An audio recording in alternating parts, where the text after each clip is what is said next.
दृक पंचाग के अनुसार कार्तिक मास के शुक्ल पक्ष की प्रतिपदा 1 नवंबर की शाम 6:16 से शुरू हो गई, जो कि 2 नवंबर को रात 8:21 पर समाप्त होगी।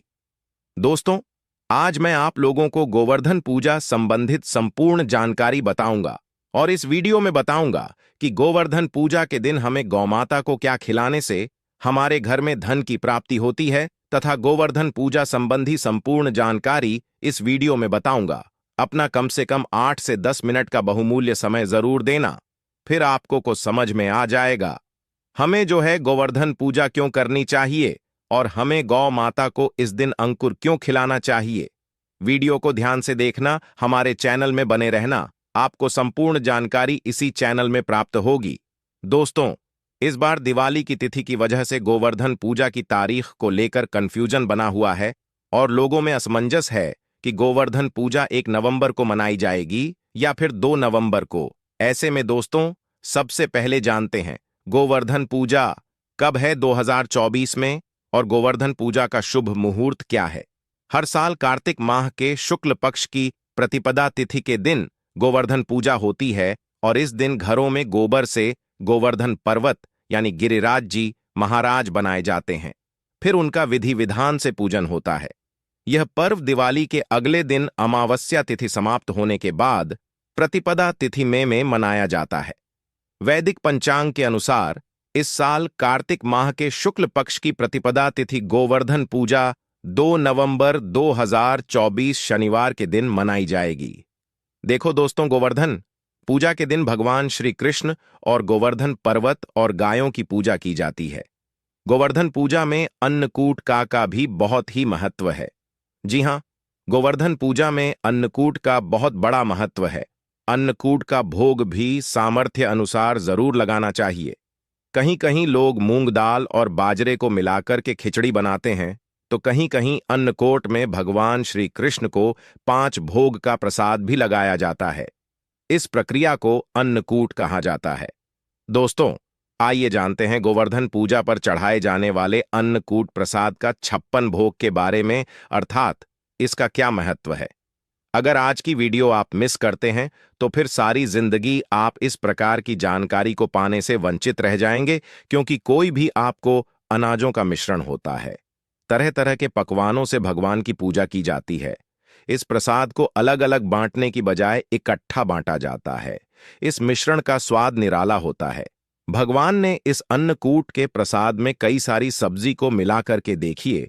भगवान का इस प्रकार का जो प्रसाद है, इसमें कई प्रकार की सब्जी को मिलाकर के आप मिक्स कर सकते हैं, जैसे कड़ी है, चावल है, पूरी है, रोटी है, मूंग की खिचड़ी है, बाजरा है, हलवा है। सामर्थ्य के अनुसार जो भी आपसे बने भगवान के प्रसाद में इस प्रकार की चीजों को मिलाकर के भगवान को भोग लगा सकते हैं। आइए जानते हैं अन्नकूट की कथा की शुरुआत। तो कुछ कथाओं में इस प्रसाद के बारे में कहा गया है कि जब भगवान कृष्ण ने देवराज इंद्र के घमंड को चूर करते हुए गोवर्धन पर्वत की पूजा की और इंद्र ने गुस्से में बहुत ही ज्यादा वर्षा की, तब भगवान श्री कृष्ण ने समुचित वृंदावन वासियों को लेकर गोवर्धन पर्वत के नीचे आ गए थे और इसी पर्वत के नीचे लगातार 7 दिन बिताए थे। इस दौरान सभी ने अपने साथ लाए हुए जो खाद्य सामग्री, जितने भी वहां के रहने वाले लोग थे, सभी ने खाद्य सामग्री लाए और दोनों को मिलाकर के बांट करके आपस में खाया। इसका स्वाद इतना ज्यादा अद्भुत था कि इसे खाने के लिए स्वयं भगवान कृष्ण ललचा गए थे। बाद में वह अन्नकूट प्रसाद के रूप में गोवर्धन पर्वत को भोग लगा करके खाया जाने लगा। खुद भगवान कृष्ण ने सुप्रियनंद कूट उत्सव मनाने की आज्ञा दी। दोस्तों, हमारे चैनल के इस वीडियो में जानते हैं कि गोवर्धन पूजा किस प्रकार से की जाए। दोस्तों, अब आप लोगों को अन्नकूट के बारे में जानकारी प्राप्त हो गई है। अब गोवर्धन पर्वत की किस प्रकार से पूजा की जाए, तो गोवर्धन पूजा करने के लिए आपको सबसे पहले घर के आंगन में गोबर से गोवर्धन का चित्र बनाएं। इसके बाद रोली चावल खील, बताशे, जल, दूध, पान, केसर, फूल और दीपक जलाकर के गोवर्धन भगवान की पूजा करें। कहा जाता है कि इस दिन विधि विधान से सच्चे दिल से गोवर्धन भगवान की पूजा करने से साल भर भगवान श्री कृष्ण की कृपा बनी रहती है। चलिए इस वीडियो में आप लोगों को गोवर्धन पर्वत से जुड़ी हुई संपूर्ण जानकारी बताऊंगा दोस्तों। इस वीडियो में आप लोगों को बताऊंगा कि हम जो है गोवर्धन पर्वत की पूजा क्यों करते हैं। साथ ही साथ में गोवर्धन पूजा की जो कथा बताऊंगा, इस कथा को अगर कोई भी व्यक्ति सच्चे मन से सुनता है तो ऐसे व्यक्ति के जीवन में चल रही सभी प्रकार के कष्ट तत्काल समाप्त होते हैं। ऐसे व्यक्ति की सभी प्रकार की मनोकामनाओं की पूर्ति होती है। ऐसा माना जाता है, इस कथा को अगर सच्चे मन से सुने तो कोई भी आपकी मनोकामना हो, चाहे कितनी भी बड़ी मनोकामना हो, वह मनोकामना की पूर्ति हो जाती है। आइए जानते हैं हमारे YouTube 1 के लोगों को गोवर्धन पर्वत की पूजा करने के लिए प्रेरित किया था। तभी से भक्तजन इस पर्वत की पूजा करते हैं। तो आज भी ऐसी मान्यता है कि मथुरा के पास में स्थिति जो गोवर्धन पर्वत है, इनकी पूजा करने से दोस्तों की सभी मनोकामनाओं की पूर्ति होती है। यहां से कोई भी खाली नहीं लौटता। इसी वजह से यहां हमेशा ही दोस्तों का देखना जो गोवर्धन पर्वत है, वहां पर काफी भीड़ लगी रहती है। तो आइए इस वीडियो में जानते हैं वास्तव में हम जो गोवर्धन पूजा किस प्रकार से घर में निर्मित करते हैं। सभी दर्शकों को जानकारी प्राप्त हो चुकी है। अब इनकी पूजा क्यों होती है, इनकी पूजा होने के पीछे क्या कारण है। तो गोवर्धन पर्वत की ऊंचाई आपने देखी होगी। आज से काफी पहले काफी दिखाई देते थे, लेकिन हजारों साल पहले यह बहुत ही ऊंचा था, विशाल पर्वत था और इस पर्वत की ऊंचाई लगातार घटती जा रही है। इस संबंध में शास्त्रों में एक कथा बताई है। इस कथा के अनुसार गोवर्धन पर्वत को तिल तिल करके घटने के लिए एक रस्सी ने श्राप दिया था। श्री कृष्ण ने गोवर्धन पर्वत को भगवान का रूप बताया है और उसी की पूजा करने के लिए सभी को प्रेरित किया था। आज भी गोवर्धन पर्वत चमत्कारिक रूप से, पूर्ण रूप से, चमत्कारिक रूप से भरा हुआ है। सभी प्रकार के लोगों की इच्छा को पूर्ण करता है।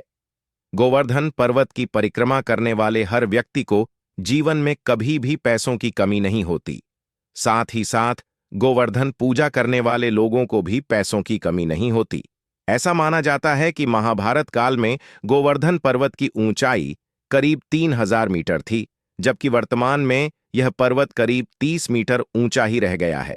गोवर्धन पर्वत की ऊंचाई लगातार घटती जा रही है। इस संबंध में गर्ग संहिता में एक कथा बताई है दोस्तों। कथा के अनुसार भगवान श्री कृष्ण ने अवतार लेने के पूर्व राधा जी से भी पृथ्वी लोक में साथ चलने के लिए निवेदन किया था। इस पर राधा जी ने कहा कि मेरा मन पृथ्वी पर वृंदावन, यमुना और गोवर्धन पर्वत के बिना नहीं लगेगा।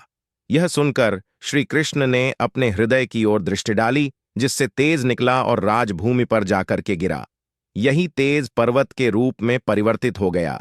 शास्त्रों के अनुसार यह पर्वत रत्न में झरने, कदम आदि वृक्षों से सुशोभित है और अन्य सामग्री भी इसमें उपलब्ध थी। इसे देखकर राधा जी बहुत प्रसन्न हुई और तथा भगवान श्री कृष्ण के साथ उन्होंने भी पृथ्वी पर अवतार धारण किया। चलिए हमारे चैनल के इस वीडियो में जानते हैं कि गोवर्धन पूजा के दिन हमें गाय को कौन सी वह एक चीज खिलानी चाहिए। दोस्तों, हमारे प्राचीन धर्म ग्रंथों में गाय को एक अत्यंत महत्वपूर्ण और पवित्र पशु माना जाता है। शास्त्रों में गाय को माता कहा गया है और समस्त देवी देवता का पूजन करते हैं। गौ माता के शरीर में 33 कोटि देवी देवताओं का निवास होता है। गाय एक अत्यंत पवित्र, निर्मल, शांत, निष्पाप जीव है। ऋग्वेद में इसे संसार का पालन पोषण करने वाली कामधेनु माता कहा गया है। इसके दर्शन मात्र से मनुष्य के हजारों पाप नष्ट हो जाते हैं। इसीलिए कभी इस निष्पाप गौ माता पर अत्याचार नहीं करना चाहिए। गाय को कभी मारना नहीं चाहिए और कभी उन्हें कष्ट नहीं देना चाहिए। गाय को मारना शास्त्रों में सबसे बड़ा पाप माना गया है। दोस्तों, भगवान श्री कृष्ण को गायों से विशेष लगाव था। उन्हें गौ माता बहुत अधिक प्रिय थी। श्री कृष्ण के अनुसार गायों की सेवा करना ही सर्वश्रेष्ठ धर्म है। इससे बड़ा पुण्य का कार्य संसार में दूसरा कोई नहीं। कलयुग की भविष्यवाणी करते हुए भगवान श्री कृष्ण कहते हैं कि कलयुग में जब धर्म का लोप हो जाएगा, तब मनुष्य गाय की सेवा नहीं करेंगे। मनुष्य केवल दूध के लिए ही गाय को पालेगा।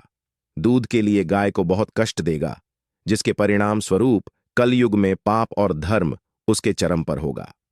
कलयुग के अंत का लक्षण बताते हुए श्री कृष्ण कहते हैं, जब संसार से गाय समाप्त हो जाएंगी, तब कलयुग का अंत होगा जो मनुष्य कलयुग में भी गाय की निस्वार्थ भाव से सेवा करेगा वह सुख समृद्धि प्राप्त करेगा। जो स्त्री रसोई में बनी पहली रोटी गौ माता को खिलाएगी वह सदा सुहागिन और सौभाग्यशाली रहेगी। जो लोग अपने घर में गाय से प्राप्त पंचगव्य को रखेगा उसके घर में कभी दुख दरिद्रता नहीं आएगी। दोस्तों, हमारे धर्म के सभी शास्त्रों में गाय की सेवा को ही सर्वश्रेष्ठ माना गया है। जो व्यक्ति प्रतिदिन किसी ना किसी तरह से गौ माता की सेवा करता है वह सबसे अधिक पुण्यवान बन जाता है। गांव में तो मनुष्य को गाय की सेवा करने का अवसर प्राप्त होता है, लेकिन शहरों में गाय के दर्शन आसानी से नहीं हो पाते हैं। इसीलिए मनुष्य को गौशाला में जाकर गाय की सेवा करनी चाहिए अथवा गौशाला के लिए दान धर्म करने चाहिए। इसके अलावा आप अपने घर में ही गौ माता की मूर्ति रखकर उनकी पूजा जरूर करें। इससे भी माता कामाधेनु का आशीर्वाद प्राप्त होता है। शास्त्रों में गौ माता को मां लक्ष्मी का रूप माना गया है, इसीलिए उनकी पूजा करने से दरिद्रता दूर होती है। प्राचीन काल से ही गौ माता की सेवा और संरक्षण करने की परंपरा चली आ रही है। कई ऋषि मुनि अपनी कुटिया में गायों का पालन करते थे तथा राजा महाराज गायों का दान करते थे। गायों के दान को सबसे बड़ा दान कहा गया। गाय का दान करने से सभी जन्मों के पाप नष्ट हो जाते हैं और मनुष्य को मोक्ष की प्राप्ति होती है। आज हम आपको गौ माता के संबंध में बहुत ही महत्वपूर्ण बातें बताने जा रहे हैं। गाय की पूजा कैसे करनी चाहिए, गाय को कौन सी चीजें खिलाने से कौन सा फल मिलता है तथा गाय के किस अंग को स्पर्श करने से दरिद्रता दूर होती है आदि के बारे में हमारे शास्त्रों में बहुत ही महत्वपूर्ण ज्ञान दिया गया है। हमारी अत्यंत पूजनीय गौ माता के बे में आप सभी को यह बात अवश्य जान लेनी चाहिए। इससे आपके जीवन से सभी प्रकार के कष्ट दूर होंगे। दोस्तों, कई बार महिलाएं जाने अनजाने में गाय को कुछ चीजें खिला देती हैं जिससे मां लक्ष्मी क्रोधित हो जाती है। शास्त्रों में कहा गया है कि यह चीजें गाय को कभी नहीं खिलानी चाहिए। इससे मनुष्य के जीवन में दुर्भाग्य आता है और उसे किसी भी कार्य में सफलता नहीं मिलती है। तो चलिए जान लेते हैं गौ माता के विषय में महत्वपूर्ण नियम। सबसे पहली बात है दोस्तों, गौ माता के दर्शन करना बहुत शुभ होता है। शास्त्र कहते हैं रोज सुबह गाय के दर्शन होने से पुण्य की प्राप्ति होती है और सुबह गोबर के दर्शन होने से लक्ष्मी की प्राप्ति होती है।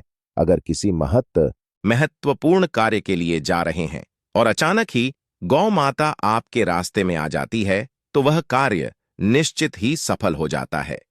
किसी भी यात्रा पर निकलते समय अगर गौ माता के दर्शन हो जाए तो वह यात्रा सुखपूर्वक पूर्ण हो जाती है, इसमें संशय नहीं है। ज्योतिष शास्त्र के अनुसार कुंडली में यदि पितृदोष होता है तो अन्य उपायों के साथ साथ गौ माता को प्रतिदिन रोटी और घास खिलाने से लाभ होता है और पितृदोष से मुक्ति मिलती है। इसी तरह कुंडली में यदि क्षण की 7.5 या महादशा है तो हर शनिवार और अमावस्या को काले रंग की गाय को घास या रोटी खिलाएं और उसकी पूजा करें। इससे शनि दोष कम होता है। गौमूत्र यानी कि गाय का मूत्र बहुत ही उपयोगी, पवित्र और स्वास्थ्य की दृष्टि से अत्यंत हितकारी होता है। आध्यात्मिक दृष्टि से तो गौमूत्र का महत्व है ही, साथ ही वैज्ञानिक और स्वास्थ्य की दृष्टि से भी गौमूत्र के बहुत से लाभ बताए गए हैं। गौमूत्र में बहुत से खनिज पदार्थ और स्वास्थ्यवर्धक तत्व होते हैं जो हमारे शरीर की शुद्धि करते हैं और बहुत से रोगों से भी बचाते हैं। साथ ही गौमूत्र छिड़कने से वातावरण में शुद्धता और पवित्रता व्याप्त हो जाती है। इसीलिए हमारे शास्त्रों में शरीर को निरोगी रखने के लिए प्रतिदिन गौमूत्र का सेवन करने तथा घर में गौमूत्र छिड़कने के लिए कहा गए। कुंडली में शुक्र ग्रह की स्थिति को मजबूत करने के लिए ज्योतिष शास्त्र के अनुसार सुबह के भोजन में सबसे पहली रोटी निकालकर एक सफेद गाय को खिलाना शुभ माना जाता है। अगर आपकी कुंडली में बुध ग्रह कमजोर है या आपको किसी कारण इसके दुष्प्रभाव झेलने पड़ रहे हैं तो हर बुधवार के दिन गाय को हरा चारा खिलाना शुरू कर दें। इससे बुध से जुड़े दुष्प्रभाव दूर होंगे और आपको तमाम समस्याओं का हल मिल जाएगा। अगर कुंडली में मंगल दोष है जिसके कारण आपके जीवन में कई तरह की परेशानियां हैं तो लाल रंग की गाय की सेवा करें। मंगलवार के दिन गाय का पूजन करें और उसे गुड़ और चने आदि खिलाए। बृहस्पति ग्रह को जीवन के सभी मांगलिक कार्यों का कारक माना जाता है। ऐसे में अगर किसी व्यक्ति के जीवन में विवाह आदि मांगलिक कार्यों में विघ्न निर्माण हो रहे हैं, तो उन लोगों को कुंडली में बृहस्पति ग्रह की स्थिति को मजबूत करने के लिए रोटी पर गुड़ और चने रखकर गाय को खिला देना चाहिए।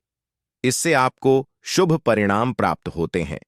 अगर घर में अशांति है, लड़ाई झगड़े होते रहते हैं, तो घर में सुख शांति बनाए रखने के लिए घर के अंदर गाय के गोबर से बने उपले को जलाना चाहिए और उसका धुआं संपूर्ण घर में फैलाना चाहिए।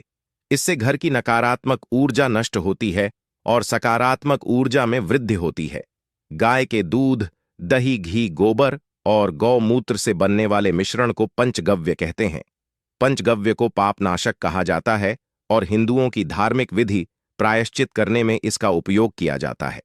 पंचगव्य को बनाने वाली सभी वस्तुएं अत्यंत उपयोगी होती हैं, जो स्वास्थ्य के लिए लाभदायक तो है ही, साथ ही औषधीय गुणों से भरपूर है। दोस्तों, अगर आपके द्वार पर गौमाता आती है तो उसे बिना रोटी खिलाए जाने मत देना, नहीं तो आपको दुर्भाग्य का सामना करना पड़ेगा, क्योंकि जिसके द्वार से गाय बिना कुछ प्राप्त किए लौट जाती है, उसके घर से लक्ष्मी भी चली जाती है। प्रत्येक स्त्री को प्रतिदिन गाय के लिए एक रोटी बनानी चाहिए और प्रेम से गौ माता को खिलानी चाहिए। इससे गौ माता का आशीर्वाद प्राप्त होता है और मन की इच्छाएं पूर्ण होती हैं। कुछ लोग गौ माता को बासी भोजन अथवा झूठ खिला देते हैं। इसे शास्त्रों में पाप माना गया है। गाय एक शाकाहारी और पवित्र पशु है, इसीलिए गाय के भोजन में कभी मांस, अंडे आदि चीजें नहीं डालनी चाहिए। ऐसा करने से महापाप लगता है। यदि आपकी कुंडली में चंद्र दोष है और जिसके कारण लगातार परेशानी उठानी पड़ रही है, तो आप यह एक उपाय जरूर करें। रोटी पर सफेद मक्खन, नमक और घी लगाकर गौ माता को खिला दें। यदि क्षण दोष है तो आटे में थोड़े काले तिल मिलाकर रोटी बनाकर गौ माता को खिला दें। इससे शनि दोष समाप्त होता है। मंगल दोष को दूर करने के लिए रोटी पर हल्दी लगाकर गाय को खिलाना चाहिए। अगर घर में धन की समस्या है तो गुरुवार के दिन गाय को केले का फल खिलाना चाहिए। इससे दरिद्रता दूर होती है। दोस्तों, गौ माता के पीठ पर एक उभरा हुआ को कुबड़े सूर्य केतु होते हैं। जब भी आपके द्वार पर गौ माता पधारे, आप इसको कुबड़े। इससे आपके जीवन से सभी दुखों का अंत होगा और धन संपत्ति की प्राप्ति होगी। शास्त्रों में कहा गया है, जो मनुष्य तन मन धन से गौ माता की सेवा करता है, वह मृत्यु के बाद वैतरणी नदी को गौ माता की पूंछ पकड़कर पार कर लेता है। उस व्यक्ति की अकाल मृत्यु नहीं होती है और उसे मोक्ष की प्राप्ति होती है। जिस व्यक्ति के भाग्य की रेखा सोई हुई है, अगर वह व्यक्ति अपनी हथेली पर गुड़ रखकर गौ माता की जीभ से चटाता है, तो उसकी सोई हुई भाग्य रेखा खुल जाती है और उसका दुर्भाग्य सौभाग्य में परिवर्तित हो जाता है। तो दोस्तों, इस प्रकार से आप सभी गौ माता की सेवा जरूर करें। उम्मीद है आपको यह जानकारी अच्छी लगी होगी। वीडियो को लाइक जरूर करें और कमेंट में जय गौ माता और जय श्री कृष्ण जरूर लिखें।